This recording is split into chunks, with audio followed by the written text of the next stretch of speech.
This week's episode is totally different than our usual setup, and I'm so excited to share it with you. So this week, we're going to go all the way to BC, British Columbia, and we're chatting with Parsa. Parsa is a fellow dental professional who is actually trailblazing in the tech dental entrepreneur space. So Parsa is one of the co-founders of TempBid Marketplace, and it is leading the way in a new way to do temping solutions.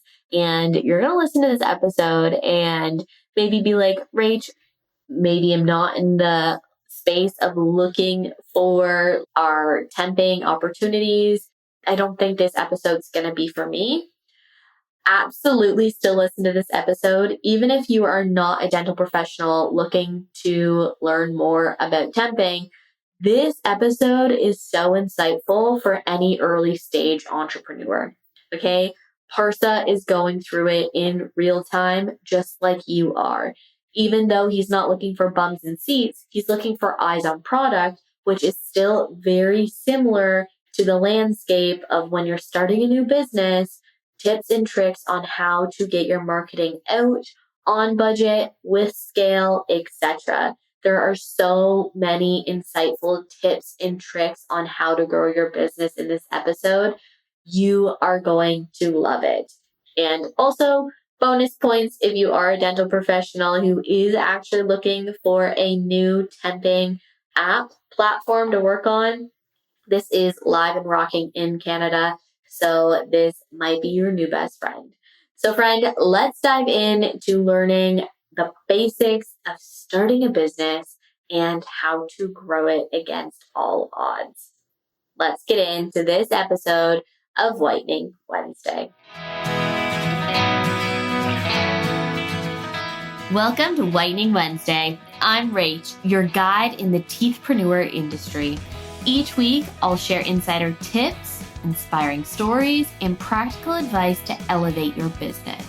Tune in and let's make your success shine.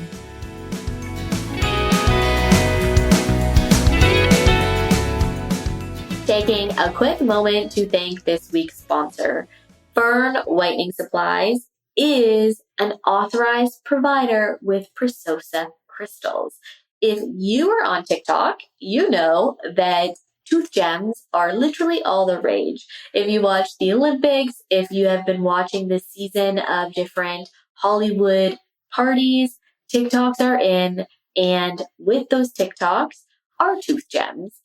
If you're looking to add that sparkle to your clients, make sure that you are working with Parsa, which is a lead-free authorized crystal from Austria that has the best retention and the best shine.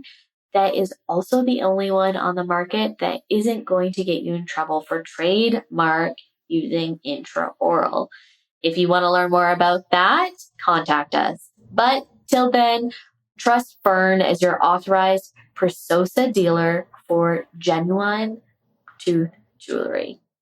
Let's get on with the show.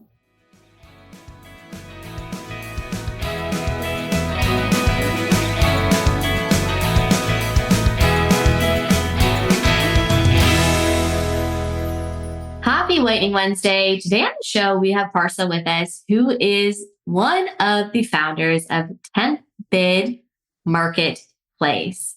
And Parsa, you are an entrepreneur who is starting something so unique, and I can't wait to dive into your journey. So tell us how a dental hygienist is diving into this tech entrepreneurial space that is bringing something so unique to an industry who desperately needs it. Absolutely. Thank you so much, Rachel, for the kind introduction. Honestly, I graduated from my dental hygiene program in 2022. And right out of school, I kind of went into debt repayment. It was instantly all the credit cards hit me because I lived a pretty good lifestyle as a student. I didn't really want to live that student lifestyle so much. So I just thought, hey, I'm going to graduate soon, going to start making money soon. So might as well pre-spend. So I had racked up almost $10,000 in credit card debt. And as soon as, by the time I got certified and I was able to practice, there was other expenses that accrued, like the criminal record check, the certification process was costly. And just the gap of time that I was just waiting to get the certificate, it really added up. So my first instinct was to go right into a full-time job and even supplement with more part-time temping on the off days to try to pay that debt as quickly as I can so that I can start kind of my life being debt free. And that was kind of my goal, wanted to save up for my future.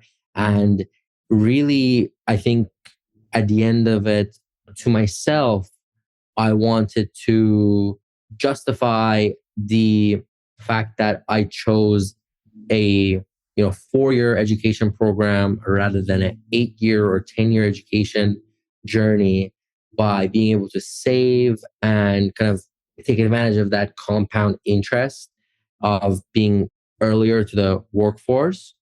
And that's kind of about that was my mindset. So I did went to a full-time job and then I picked up lots of temping shifts. At that time, I noticed that there was a huge problem with me finding temping opportunities.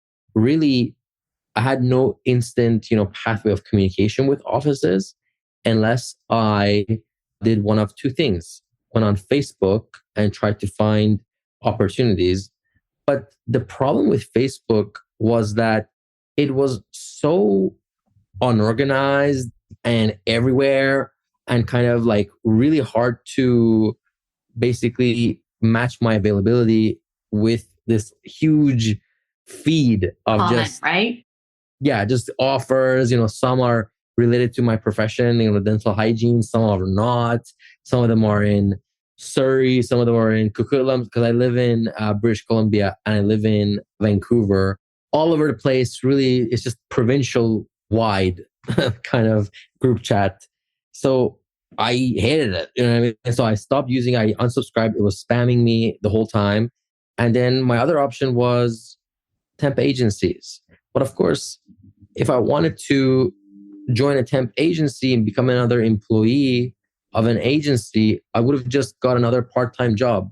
At the end of the day, what's the difference there? The difference is you're just working more sporadically in different places, still getting kind of the same level of opportunity because the temp agencies are oftentimes very regionally based. They have a limited number of contacts and also they are basically going to pay you in 2 weeks. And I didn't really understand any of the benefits of being in a temp agency. You're employed by them. You have to give a 2-week notice. Like there's so many things. You can't get hired by an office after you temp. It's messy. Yeah. It's like you have this whole like, what is it called? Not placement fee, but it's like, yeah, it might be actually placement fee that the office has to pay to the temp agency if they wish to hire you. And so there's so much that I was like, no way, like this is so weird. And also you have to submit a resume to a temp agency. You have to do an interview with them. It's like a whole other part-time job that I didn't want. So I was just arranging temping opportunities by giving out my card. I made a nice professional card with my name, my email, my number, and I just spread around my area, gave it to a bunch of different offices. And then I was able to basically build an initial kind of circle of offices that were regularly requesting me to do temp work for them. However, one big problem I ran into was all of a sudden I was committing to these shifts so ahead of time that again, it kind of felt like I'm just employed in different offices. I'm not really getting the benefits of that, having that freedom in my life. And another thing was I was locked into the wage that I agreed to with them in the past. And I found it really uncomfortable to renegotiate based on the shift. For example, I would have worked for someone for a Wednesday because my full-time job did not include Wednesdays. And then they would want me to work for the same wage on a Sunday. And to me, it would be like, okay, yeah, I kind of get that that was my rate, but my rate needs to be variable to account for my variable life and my variable willingness to work and my variable neck pain and back pain and credit card debts. So all of this, you can just imagine a whole compilation of different problems and ways I was thinking about solving the problems for myself ended up leading me towards this kind of idea. And then once I had this idea in my mind, I had already paid off my credit card debts through temping. So I had lots of respect for temping. I was indebted to temping as the main way I was able to quickly become more stable in life. So I saved up enough money to visit my uncle in New Zealand. And once I did, he really inspired me because he's always been a businessman. He's always been an entrepreneur.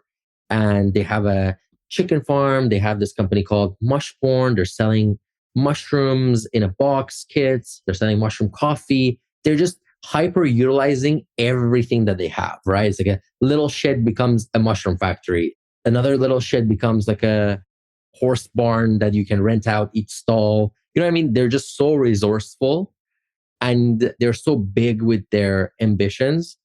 For example, like they didn't just create a chicken farm. They were like, we're going to contribute 1% of KFC chickens. And now they're the 1% supplier of all of KFC, right? So That's incredible. I know. So this whole mentality, this whole thinking big, solving the problem at a grand scale, right? It all contributed to me coming back to Vancouver and quickly getting started. I got started with kind of building the first user interface, wireframing how the application is going to flow. And then I met with my current co-founder, Sadra, who is the CTO, and he has always been in software engineering. He's worked for multiple very established companies, but he's currently actually working for a research institution within University of British Columbia, also doing medical software and kind of fixing medical fields needs. So yeah, once we met, I gave him the idea for having a independent marketplace where temps and offices can basically meet, negotiate freely depending on each opportunity and get some insight about their counterpart, get insight about what equipment they have, what software they have, what amenities they have, and also ratings from other people who have worked in that workplace or other offices that have worked with this particular temp, right? One really very, very popular sentiment I heard going into this coming from offices and temps was negative experiences, being handed old instruments to work with because they didn't want their good instruments to be ruined by the temp. And then on the other side, it's like the office is reporting late cancellations, no shows, like complete, like unprofessional behavior that really does not get them omitted from temp agencies. And I can explain why. There's a very good reason for this. Temp agencies make their money upfront. They make it on the booking. It's a cash first system where you pay the temp agency for them to connect you to the temp. So they're acting as a barrier. And unless you pay them, they won't tell you who the temp is and they won't tell the temp where the office is. They'll just give a very broad description. Oh, it's a girl. She has 3 years of experience and she's charging 70. Do you want it? And then to the temp, they say, oh, it's an office in downtown. Do you want it? So everyone is going in so blindly. Mm-hmm. And so what happens when they go blindly, right? They set their wage blindly. They go, okay, I mean, I don't know anything. So $70. You know what I mean? I don't know. Maybe it's going to be really hard. I'm just going to charge that. Or, you know what I mean? Yeah, or, for sure. The office is going in, okay, like she has 3 years of experience. That's too much. Like, that's too much money. I don't want it. I guess I'll just close it there. So ultimately, the whole business model is built around them getting the money from the booking. So they don't really care about the quality of the candidates, how the shift kind of fulfills, or even if it does or not. You know what I mean? Ultimately, some temp agencies will help you out once the temp cancels, and they will find another person for you without charging you double, but some won't. And honestly, temp agencies are not regulated like that. So they don't have to do anything, really. They they're kind of just a connection. So you pay them and they will do the bare minimum and connect you to the office or to the temp. And so all of this kind of actualized, and we had a much more future focused look on what temping could become, how temping could be used as a vehicle for you to be an independent contractor and for you to just basically be free of commitments, choose when you want to work, where you want to work, with streamlined processes. You don't have to go scroll through a huge feed before you find the one shift that meets your location preferences and your kind of hourly availability. And also on the other end, we didn't want an application that was so filter focused, so restricted that you were cutting yourself off from all possibilities. Because at the end of the day, as the workforce, we can capitalize on the workforce demand and we can fill this demand and make lots of money from it. So why limit yourself early on, right?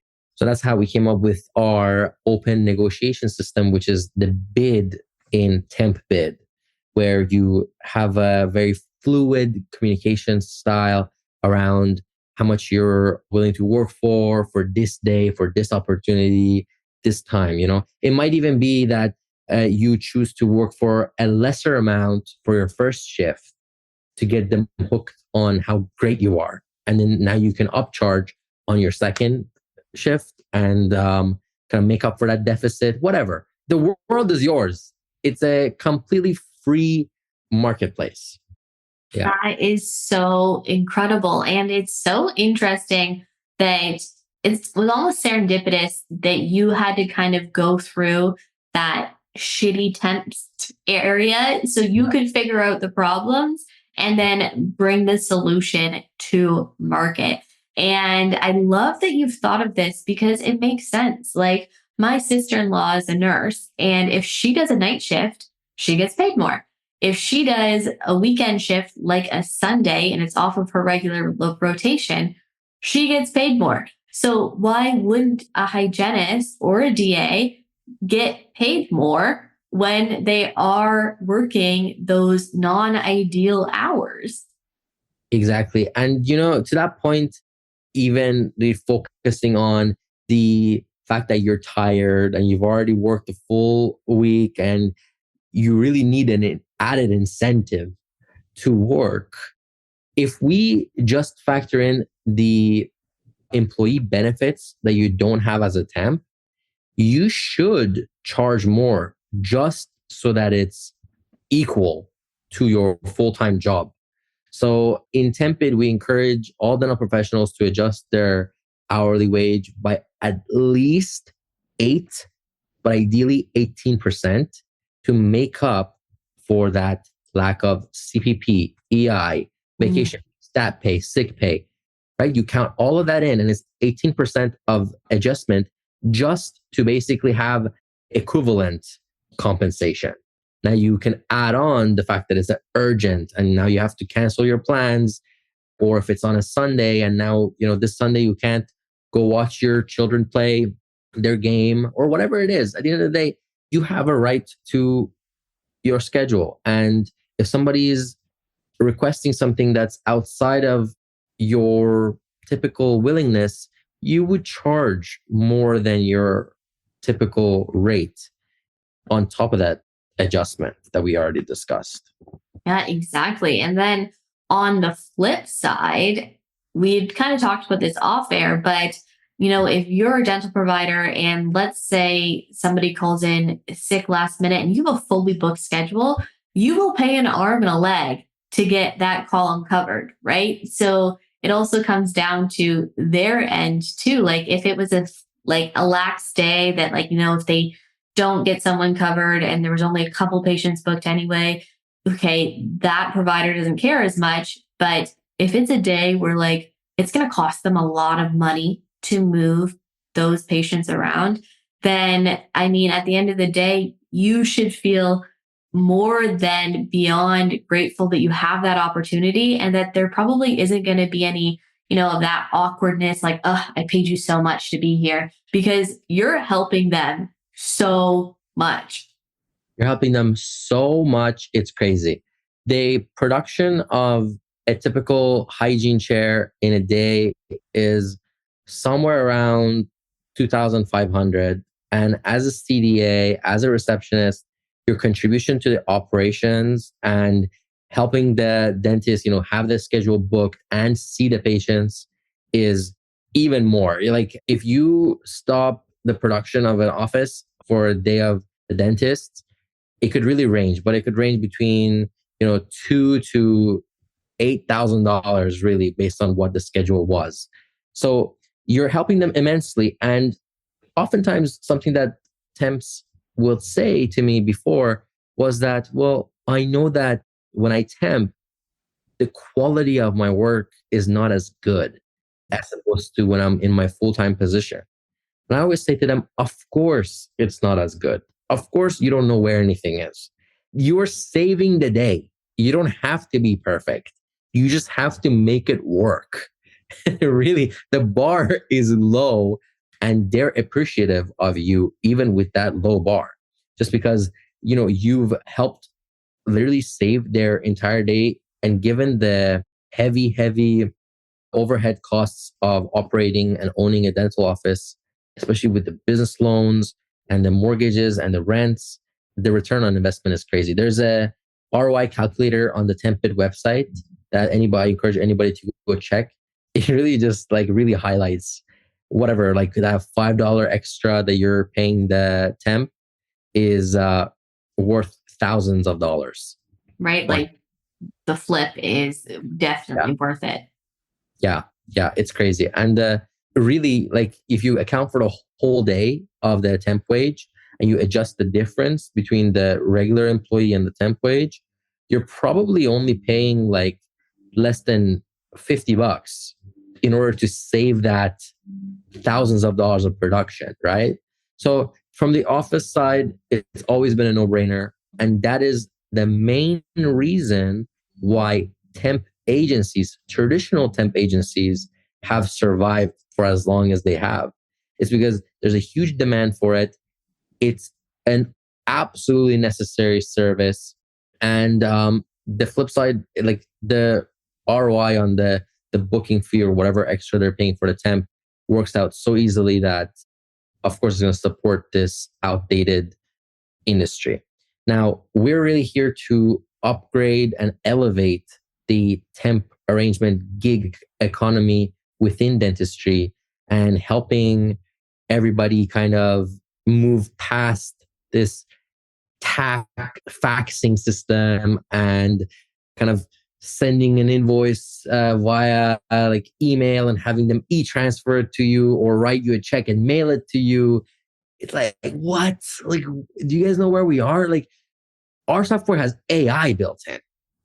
And some people have told us, oh, very small number of offices actually, because most people would never say this. But some people say, oh, yeah, we've been working with the same temp agency forever. Basically, we give them a call, we talk to them for a couple minutes, and they set up like this ad for us. After like 5 or 6 hours, they come back with us and they give us a temp. It's like, you can like make a temp request on TempBid with a button. It's pre-saved. What do you need to keep explaining to the agency? If you've been working with the same temp agency, why do you have to keep telling them your address? Keep telling them your email? Just why don't they have a database of your name? Come on, like this is basics here, right? So that's really what prompted us to really try to revolutionize how things are done and also how people can become micro temp agencies and utilize their social circles to help meet the service demand and make a profit off of that. So what TempBid has is a very unique, very special kind of first in its generation affiliate program where you get to basically share the temp requests that you see on the platform that you don't want to work. So you share those on your social media. When the shift does become fulfilled through a new person that comes into the software and joins the pool of candidates, you receive the placement bonus or whatever for that shift. So it's amazing. That's so good. That is such a great idea because, I mean, you're literally connecting so many dots here and helping so many different people along the way. I mean, like, literally, you have thought of everything. No, we absolutely have. I can't tell you just how much we've just thought. Like we've spent hours and hours in our conference room talking and making sure we're covering all the edge cases. We're literally doing exactly what I said about my uncle, which was my initial inspiration, is you have to utilize everything. If you have a user base that's made of dental professionals, why not have them empower more dental professionals to meet this demand, right? And one thing I should mention is part of the reason why I'm able to have this kind of two-sided insight about the industry is because I also served as a admin team in my family's dental practice for many, many years before I even became a hygienist.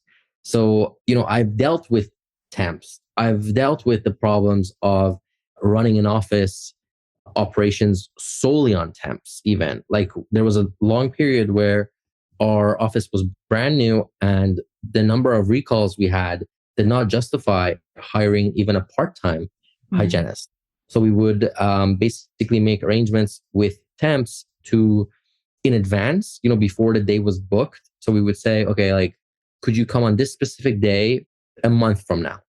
And we would work to just fill 8 patients for that column for the next month. And by the time the temp would come, the day would be filled. And we experienced some of the problems with that arrangement as well. Like, for example, sometimes the day didn't get filled and we booked it in a month in advance. And, what are you going to do? Right. And there is a fair middle ground here. And we figured out with our easy to access connection system, 48 hours is the sweet spot. And I think anyone can find another opportunity having such a streamlined process within 48 hours. But anything closer to that, like you've really ruined that person's ability to find another offer and fill up their limited temping availability, right? There's lots of temp professionals that are temping on their days off and things like that. Yeah. And on the other side, there was certain conversations we've had with bigger corporations that's opened our eyes into what problems we're seeing at grand scale. Some things that I didn't personally experience just running the one practice, right? It always helps to ask somebody who has insight about multiple offices. So one really common issue we came to was cherry picking offers post agreement. So apparently, we had dental professionals that were accepting shifts. They were then exploring other shifts, coming back and saying, hey, I'm going to take that one unless you match the hourly wage for this one, right? And that's really unprofessional behavior. That's terrible, guys. It's just one day. It's not a job offer, right? You don't have to commit to this hourly wage for a long term. So it's just for that one shift. If you've committed to it, please go complete it, right? That's so unprofessional. So we've put in some policies to help stop this. One being that once you have accepted a shift within a certain day, you'll no longer get offers to tempt you for, renegotiating. At the end of the day, you have lots of room to negotiate in that first go. So negotiate. Once it does meet your needs and preferences, confirm it. Once you've confirmed, you're committed to it. and the cancellation policy is very fair. And so, yeah, we do believe it's compatible with your ability to find new temps and new opportunities, that 48-hour time frame. And it's so user friendly for both sides of the puzzle. It's literally outrageous on how well you have built this. So, give us more of a breakdown of like, okay, how is it going to work? Is it like an app that you download? Is there a monthly fee to it? Like, how do you become a temp on TempBid? Of course. Thank you so much for asking that. It's so easy. Basically, as a temp, you will either register online or you just go directly and download the application. Once you download the application, you're prompted to sign up with your email. You'll put in, depending on where in our launch temps are coming into the system, we might or might not yet have the payment system built in, at which point you would use the other features all the way up until the payment. But I'll explain more. So you start by setting your preferences on which days of the week you're available, what hours you like to work for, and what's your preferred wage expectations. Once you set these into motion, then you're going to basically allow time for you to gather opportunities which come your way. Once you see the opportunity, you get a breakdown of the software that the office has, the equipment that the office has, and also kind of like if there's any specific language requirements or any other specificity that you might not meet or might meet. Of course, our candidate matching and opportunity matching system and algorithm does prioritize things that you're well equipped for. For example, let's say you're well equipped for ClearDent and you're really used to using the piezo. Then, those opportunities are going to be prioritized for you. But anyways, once you have found a job opportunity that entices you and you would like to work, you start by countering the offer. You can't actually just go ahead and accept it. You can counter, but you can counter with the same wage as the offer, or you can accept it. So you counter your preferred wage. And you do this in respect to how far you have to travel and what specifics the office has. Once you counter, the office will then get notification of your initial offer. Now they can either choose to accept this or counter again. So you go back and forth a little bit on price if you want to, right? Like some people say, oh, I don't want to keep going back and forth. Then accept it. Then accept it, right? You know what I mean? Oh, I don't want to negotiate. Okay, then just accept it. Accept what is there, right? If you want to earn more, if you want to get a better deal, go ahead, spend that extra time to go back and forth. But if you're in urgent need, if you're in office in urgent need, just accept it. It's fine. You don't have to negotiate. Anyways, once you have negotiated and you have confirmed the shift will move into your kind of booked jobs, which is called My Jobs section.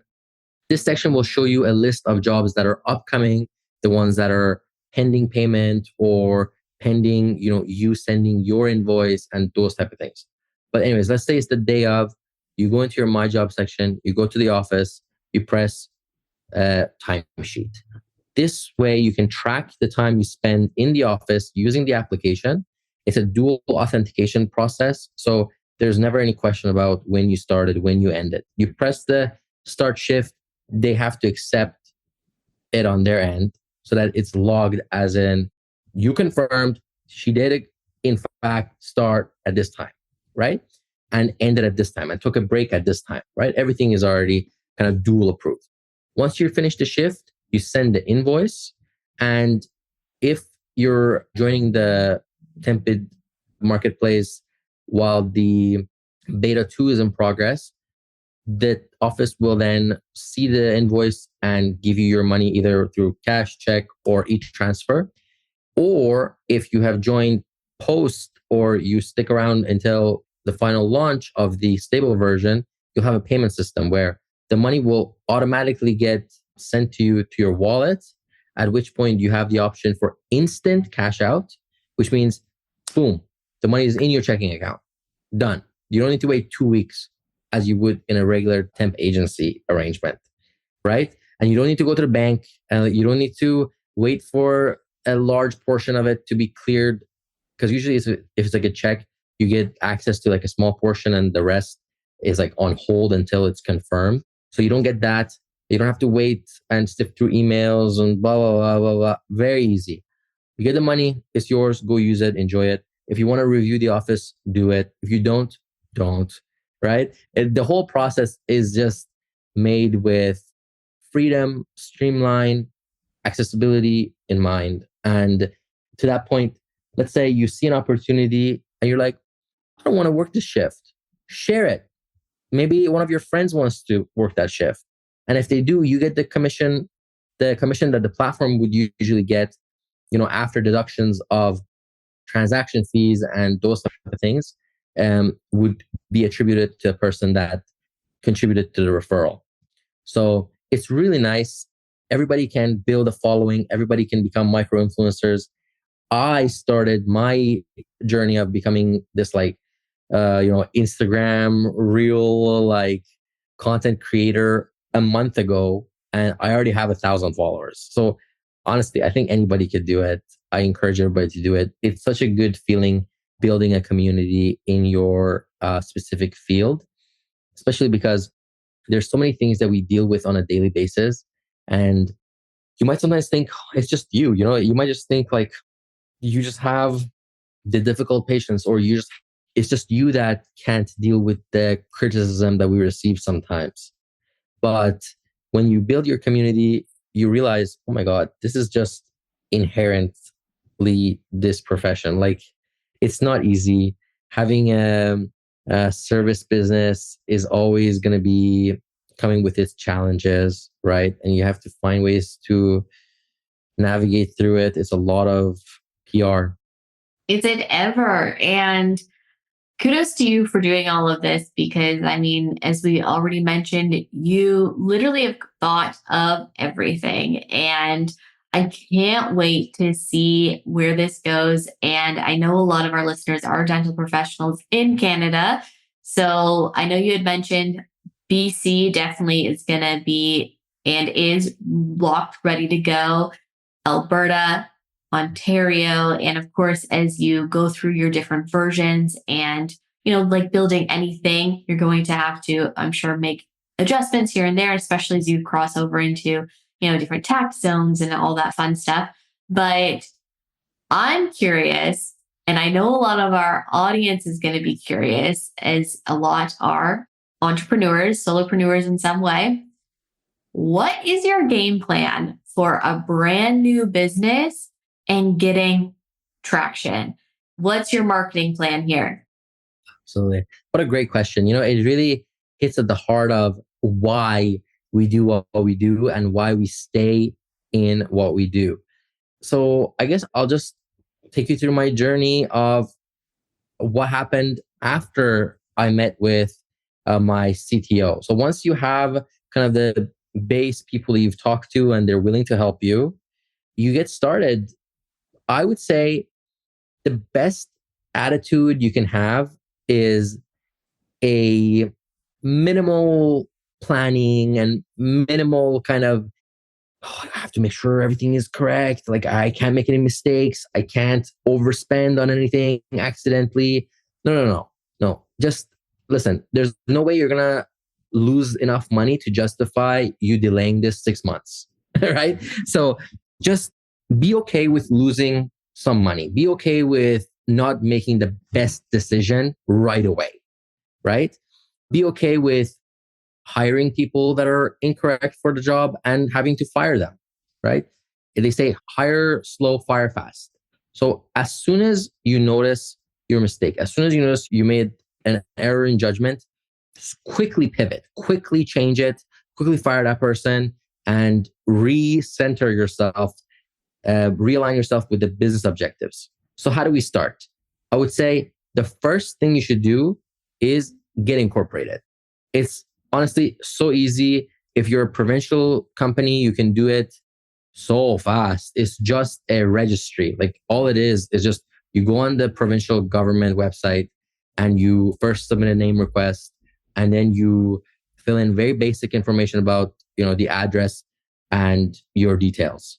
Typically, your address is just going to be the place you're staying, like your home or whatever. It can be the address to your incorporation. Secondly, now you have a game plan in mind, you need to write it down. So create a business plan, but don't try to make it perfect. Get the major checkpoints in place and leave it incomplete. You don't need a beautiful business plan. You don't need a polished, amazing, kind of formatted, indexed business plan. No, you just need a document that outlines your goals and objectives for the business and how you plan on acquiring the number of customers that you need in order to be successful. So, get the basics out of the way. Get the kind of product description or service description. And then you got your marketing, which breaks it down to like your target audience. In our case, for TempBid, it's like 95% women because most dental professionals in dental hygiene, CDAs, and receptionists are women. And another part, because we're a two-sided marketplace, is the dental offices. Then you need to create a strategy to reach these target audiences, right? So in our case, we've given this a lot of thought. And we've really thought about the actual dynamics that goes into play. Like what happens when you as the representative for the office or the potential representative of the office gets introduced to TempBid? Do you immediately have the authority to onboard your office, or do you need to ask the dentist? What's the fastest way to get to the decision maker, right? So these are all things you have to keep in mind.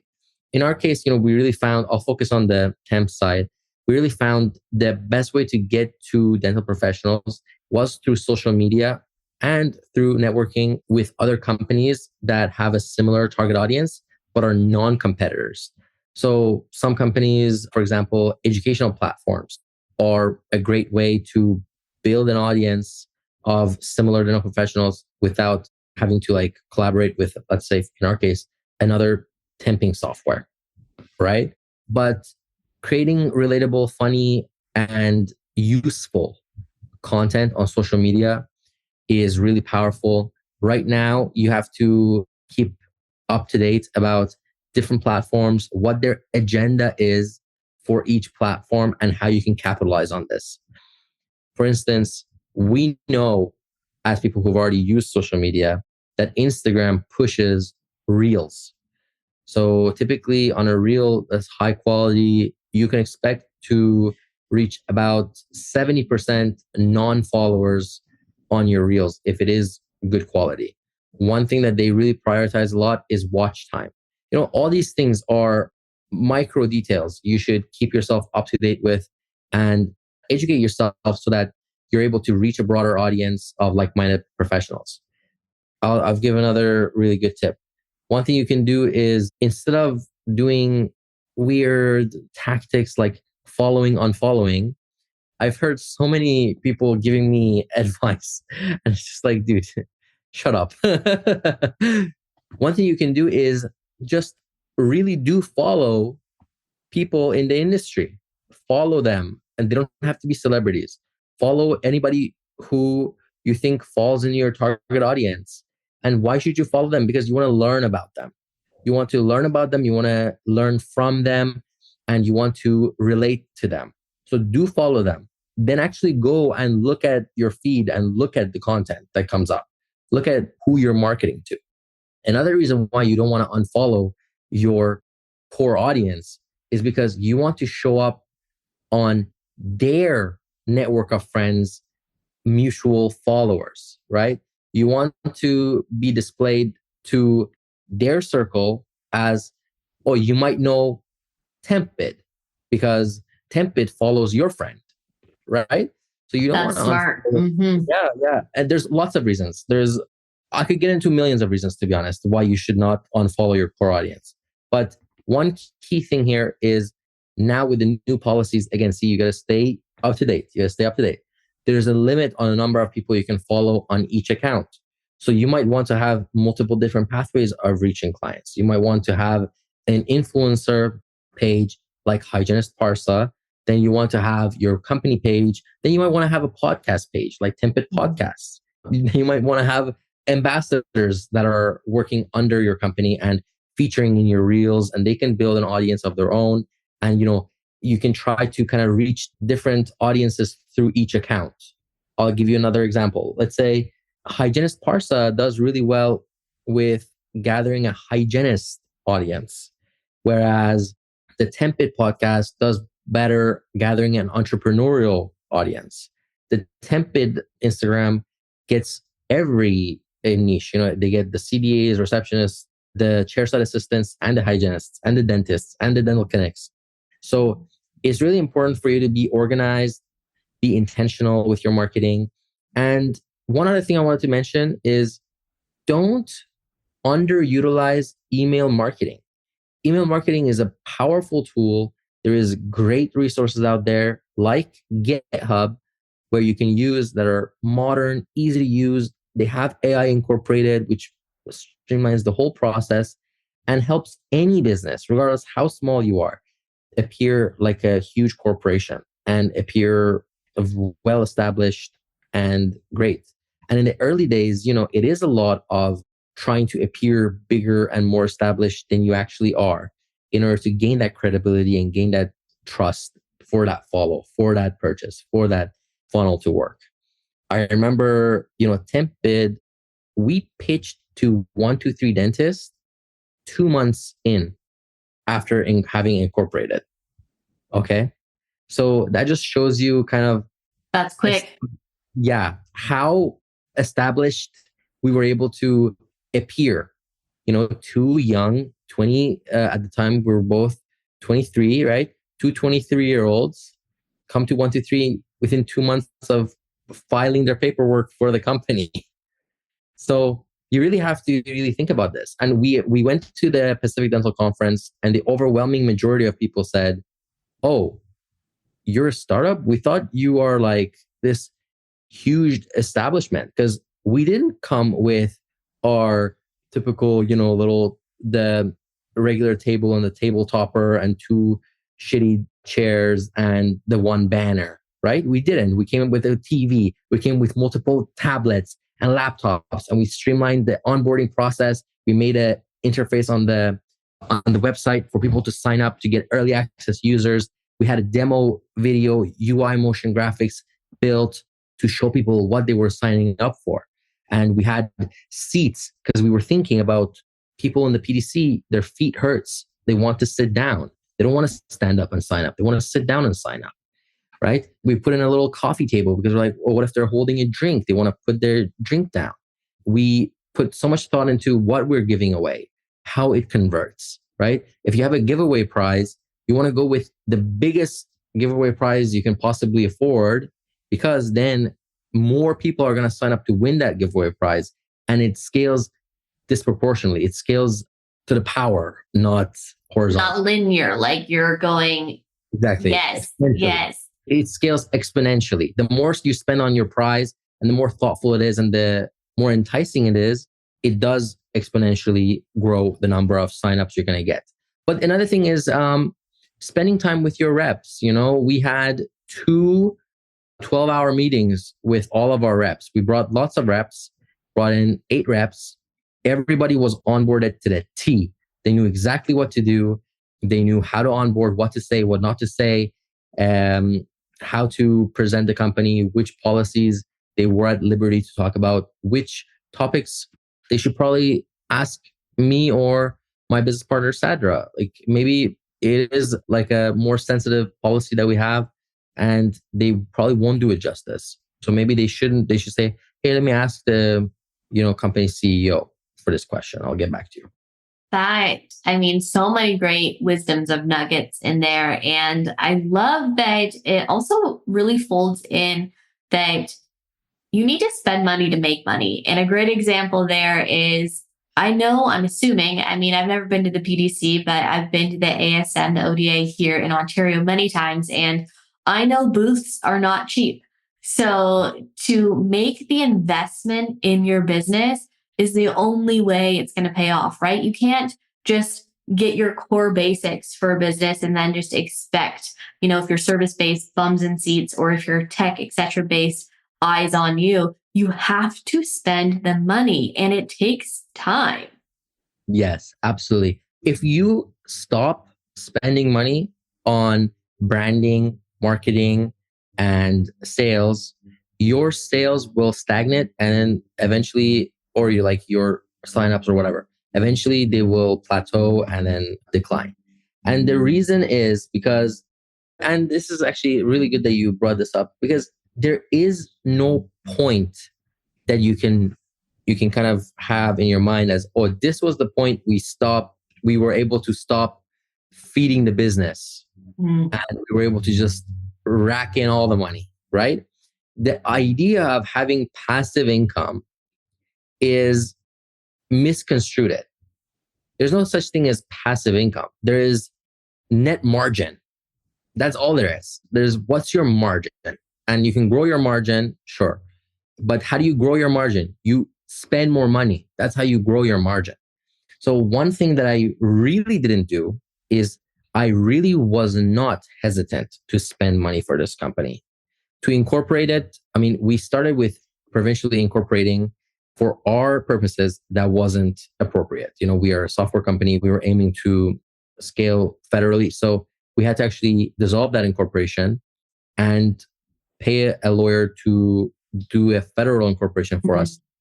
The process of doing the provincial incorporation, dissolving it, starting another incorporation, then doing a partnership agreement between the two founders, making sure everything is done properly, right? That whole process probably cost us about $8,000. But there was no point where I was like, oof, like, I don't know, maybe I shouldn't spend this money. No. It was all about like, okay, what else? Okay, sure, whatever. Put it on the credit card. The same mentality that got me into debt as a student, the same mentality, future focused mentality that, oh, I'm going to graduate, I'm going to make that money when I graduate anyways, it was a downfall in my personal finances, but it was absolutely a huge contributor to success in the business world. You cannot be cheap early on, especially early on. I mean, no, you can never really be cheap, but you cannot be so obsessed with saving when you have nothing to offer still. When you have nobody interested in your product. What are you saving for? You're not making money, right? You save money when you have steady income. Unless you have steady income, there's no point saving. You're reinvesting. Reinvest. If you don't have money, put it on the credit card. I don't care how aggressive of advice that sounds. I know it's like totally like, oh, rack up credit card debt. Do it.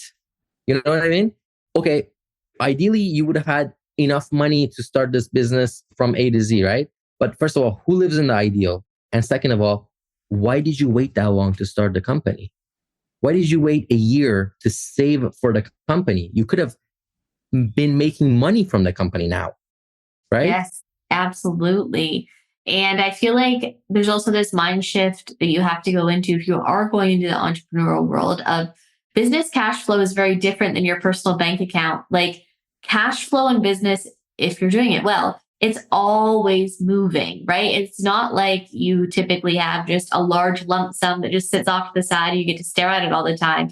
You're always using it to grow your business. So it's a very different mentality that you have to get into. And that's really also just forward thinking as an entrepreneur. Yeah, I think a really good analogy that I used to communicate with my team is, imagine you have a bathtub and you've filled it halfway, but now you have the faucet running and the drain running at the same time, right? So that's how you can think about the wealth of the company. The wealth of the company is the money that the water that stays in the tub, but there's always money going in and out of the tub. So there's going to be times where the flow of money coming in declines. And so you have more money going out. You're going to have times where the tub is completely empty. And then you have times where you're having so much money coming in, it's, like filling and overfilling the tub, regardless of how much money is going out. So it's all, you have to think about this whole thing in respect to the grand scheme and the long-term goal. It's completely normal for your business to be at a deficit for the first couple of years. And it's fine, guys. It's fine. Don't let that scare you. and stop you from pursuing business. You will come to a point. I hit this point about, I would say, a year ago. Yeah, you'll come to this point where all the anxiety around how in debt you are just fades away, right? You'll just be like, okay, so what? We're building something great.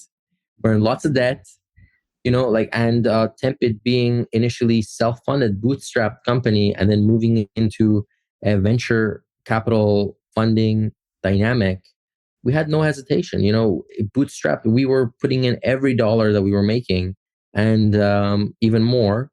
And after we went to venture capital, now we have, lots of people that are constantly, you could say they're stressors, right? They're constantly saying, oh, where's the development? What's the number? What's the traction? Blah, blah, blah, blah, blah. But the anxiety has faded away. I don't care anymore about the level of input coming in, all the alarms going off, which as a business owner, there's always alarms going off. Always. Always.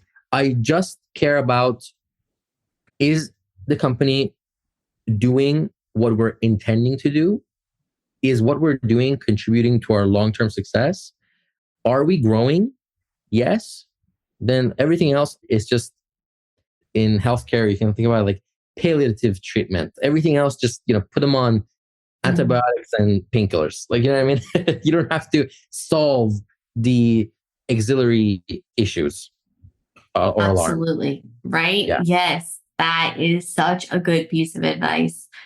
So I feel like our audience is going to love this episode so much. We've covered so much.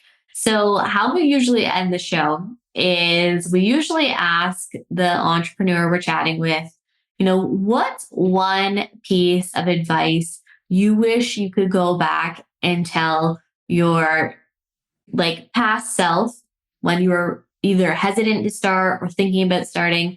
What's one thing that you wish you could go back and tell that version of Parsa? I would say, don't wait to learn. Learn as you're doing. And don't wait to spend. Spend as you're earning. Don't save, don't pre-learn, nothing. Just do and learn and make and spend and do the whole thing. The one piece of advice would be, start it faster. Do it before you were ready and had any idea of doing it. I would have probably been more ahead in life if I had been more reckless, spent faster, more brave to start a new skill. That's so good. So, okay, one last time, give us a rundown on where our listeners can actually start using TempBid, and then where can we follow the journey and learn more from you and your team? Yeah, absolutely. So you can actually download TempBid on Apple Store and Google Play and all other application stores. You can also register as an office. You can register on the website, and that's going to be a web application. So you don't have to download anything. You can have multiple users opening it up on different browsers. As a dentist, you can have the receptionist open it, yourself open it. Anyways, to follow our journey, you can subscribe to our email service. You can also follow us on Instagram, TempBid_Marketplace. You can watch us on YouTube, TempBid_CA. And you can follow me on Instagram, Hygienist Parsa. Or you can follow our podcast, which is TempBid Podcasts on Instagram. Perfect. So our listeners have no excuses. They can follow along on this incredible journey and learn more, and I'm sure chat with you and the team along the way. Well, Parsa, this has been so great. And those of you who are listening, thanks so much for listening to another episode of Whitening Wednesday.